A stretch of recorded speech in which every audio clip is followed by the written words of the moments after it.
Hey skiers, I'm Jeff from SkiEssentials.com. And I'm Bob, and I was wearing this sweater first. That is fair. I'm glad that you addressed the elephant in the room right off the bat. This was not planned. I put this sweatshirt in my backpack this morning. I didn't even notice that you were wearing that one when I went to change just now. And I think I told you my wife has pretty much commandeered this one, so it's pretty rare that I get to wear it. So the odds of this are low. Very low. Interesting. Yeah. We should place some bets this afternoon, maybe. I mean, it was leap year yesterday, March today. There's weird stuff going on. We'll just do an aggressive parlay bet on the Celtics tonight. Yes. I don't even know who they're playing. Anyways, nice to match, Bob. Yep. Good job. Before we get into the week's ski industry news, just a kind of handful of internal Ski Essentials news. It's been a busy week. We did that Unleashed 98 kind of impromptu on snow review earlier this week. That was really fun for me. Yep. Yesterday we put out that Hawks Ultra XTD 130 BOA grip walk review. My Utah boots. They're right over there. Yep, still apart, I see. Yeah, they got to get put back together. And then this morning we filmed an On Snow Enforcer 99 review. That ski sitting over there next to Bob. On Monday we will have a Strafe Hayden jacket and Summit pant kit review. We will have a we will have a late winter bargain basement video on Tuesday. I said March. March 2024. Sure. Yeah. Yeah. It's a March bargain basement video. And that is because we recently, or today, was the big day for what we call MAP drops, minimum advertised price. So just about all 2024 skis are now discounted on our website. So some good deals, and I think we'll highlight some good skis that are In bargain prices. basement. Yeah. Yeah, I'm excited. Yeah. We did a draft style. We held our draft yesterday. Bob got first pick. It was devastating. Don't blame the coin. I kind of do. I think you're cheating. He uses a coin flip app. It has settled a lot of debates in my house. I'm forming a conspiracy theory that you control the app. Yeah. I don't know. Good luck proving that one. I mean, it'd be a great tool to use as a parent. Like, Right. you just It's definitely determine going to be heads. the Yeah. outcome of every coin flip for your kids. Anyways, and then looking ahead a little bit, we're actually mounting up some new Liberties to do some long-term testing on right now. We've got Scope 104s and 94s. Yep. So I'm really excited. Me too. I'm going to try and ski them this weekend. I Like all- imagine you are too. Yeah, all new stuff from Liberty for next year. So. Yep. Yeah. And like maybe quick note on Liberty, they're made in Europe now. Interesting. Yeah. Liberty historically has been made in China. Yep. So just, yeah, a pretty major development for them. And it'll be exciting for me to put these through a long-term test period. Yeah. I'm mounting a 94 right now. You're mounting a 104. Yep. And then we got others to work through as well. And I think that's all I have. Do you have anything else? No, I think that was comprehensive. Excellent. So moving on to the week's ski industry news, we'll start with our FIS Alpine World Cup recap as we normally do. Before we get into the actual recap, I got to meet Ryan Cochran-Siegel this week. And you got the picture to prove it. Yeah, we'll put it right there. Nice. So, yep, I don't think I had ever met Ryan before, despite him living hold on, right over there. Yeah, I knew I was gonna get it right. So that was really nice. Thank you to Ryan for stopping by, and we've got one of his Kitzbühel bibs now, signed. That's pretty cool. It's gotta be priceless, right? I don't think you can put a price on it. Not even gonna try, because then we'll just call it priceless. And then moving on, we did get a little bit of an update from Michaela Schifrin. Nothing is set in stone, but potentially trying to return to racing for the season's final weekend in Åre, Sweden. So good luck to Michaela Schifrin. It would be great to see her race again this season. And then Pretty exciting here, Bob. River Radimus had a career best third place finish at Palisades Tahoe in giant slalom. Did you see his reaction? I absolutely did. I turned the TV on.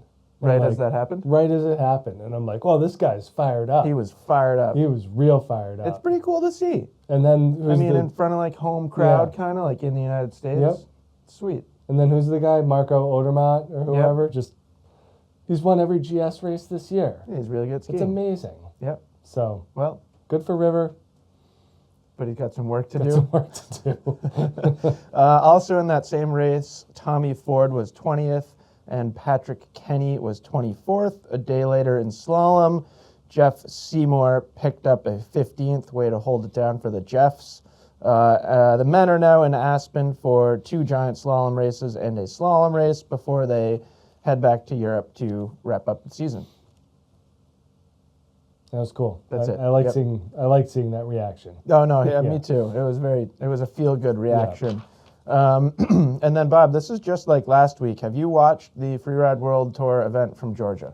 I watched the gentleman's winning run. All right. Well, let's not say who that gentleman is because this is gonna be a no spoiler top 5 Fridays again. I would strongly encourage everyone to watch the full recap video, at least the skiing. Sorry, snowboarders. You can watch whatever you want, but I fast forwarded through most of the snowboarding. Otherwise, it's a 4-hour video.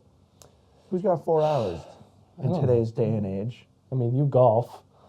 Yeah, that's different. That's an event. Sure, whatever, Bob. So, anyways, this was the first ever stop in Georgia. I would say it was a huge success. The only piece of information that I will provide here is that 7 men skiers scored above 90. It just looked... They were throwing down. And it looked like the court... Is it a course? It's a venue, Bob. Venue, I'm sorry. The venue was like really amenable to these types of... Yes. This type of skiing. It did. And it looked like, I don't know for sure, but it looked like maybe a shorter venue than some, like for vertical drop. Because, the runs were just like, it felt like rapid fire runs. It was super, super fun to watch. I watched it actually last night, so it's fresh in my mind. Good. So anyway, strongly encourage you to check that out. And then the last 2 topics I think will be pretty quick, and then we can get into our edits of the week. So third topic of the week, we have a report from the Associated Press on the economic impact from climate change. I think like an important call out here is that these are estimates. Yeah. They're guesses Kinda. based on data and probability and relating one number to another, which Correct. is a little strange. Correct. They were kind of pulling data from like the 70s to compare to the last 20 years. And like I'm not a statistician, but I was pretty good at stats in college, and like those things are not perfect. Yeah. But anyways, they have estimated that between the year 2000 and 2019, there was a combined loss of $5 billion, and that is just in reference to ski areas, not the industry as a whole. Yeah. So I thought that was interesting. They were like measuring that a ski area wasn't open like 5 to 7 days, or they were closed 5 to 7 days more than they used to be. Than they could have been, yeah. But like, you know what it looks like here in mid-April. It's a ghost town. Like, they could stay open. So that's not longer. telling the whole story. A ski area is closed for a variety of reasons. Correct. Elk migration, lack of snow, lack of employees, or just like Stowe does, they have a 150-day window. They go from November 17th to April 17th, and then they close. That is a good point. That's what they're budgeted in. That is a very good point. So like they could stay open later, but would they then lose more money because people aren't going there? What's the percentage of ski areas you think that close because they run out of snow? I would say like 50%, maybe. It's not all of them. It's not all of them. Think about Colorado. Like Breckenridge closes with like mountains socked full of snow. Like most of those places are wall to wall. Yeah. So it's not like they're just running out of snow. No, that's which a great I point. feel like this is insinuating. That Yeah, and it is focused on that metric. Yeah. Yeah. So I don't know. I'm not sold. Well, Bob, perhaps I can convince you. They're also estimating that by 2050, the average season could be 14 to 33 days shorter, which feels like a big range. I mean, I've always wondered why they don't like lop it off the front and add it to the back. It feels like that's like I have felt more of that in recent years than the shortening of the season. It just feels like it's shifting. Yeah. I don't know, it's interesting. It's most of these places, especially in the Rockies, where it's going to be colder for longer because just of elevation, Right. that those places could stay open until mid-May easily.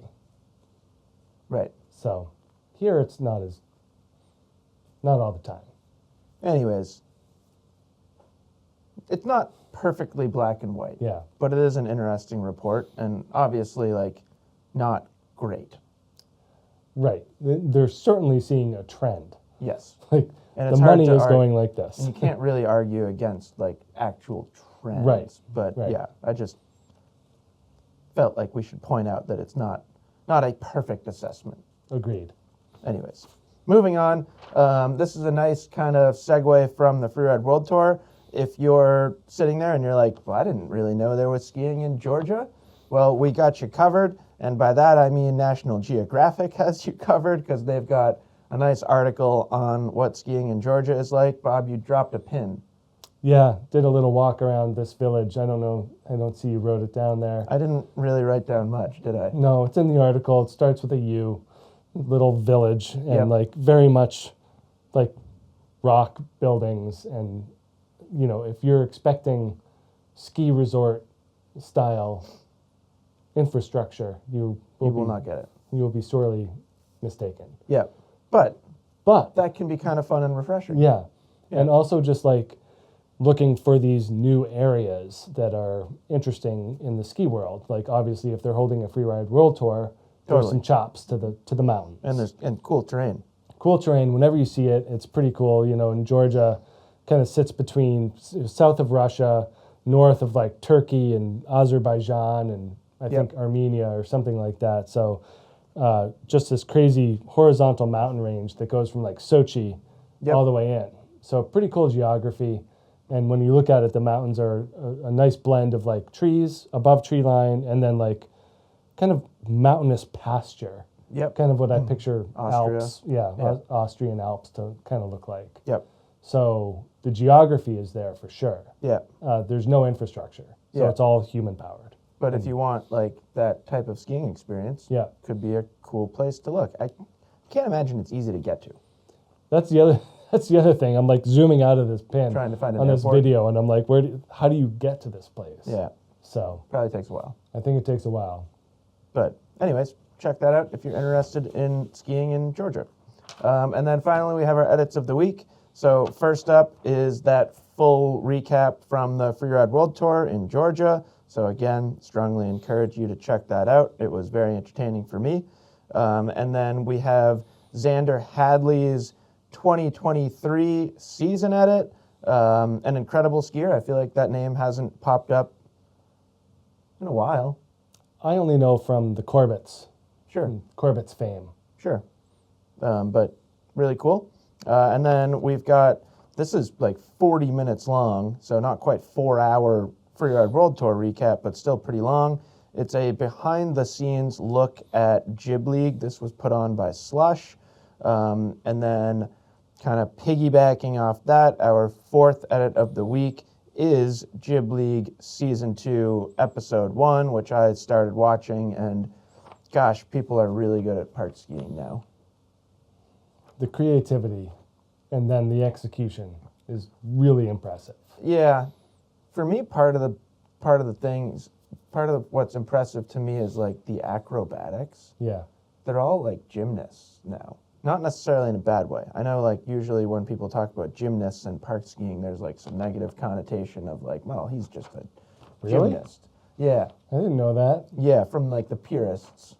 Like gymnastics is like the most pure sport you can do. Like Yeah, but all it's not- sports like stem from gymnastics. But it's not cool, Bob. I will From agree a there. core park skiing perspective.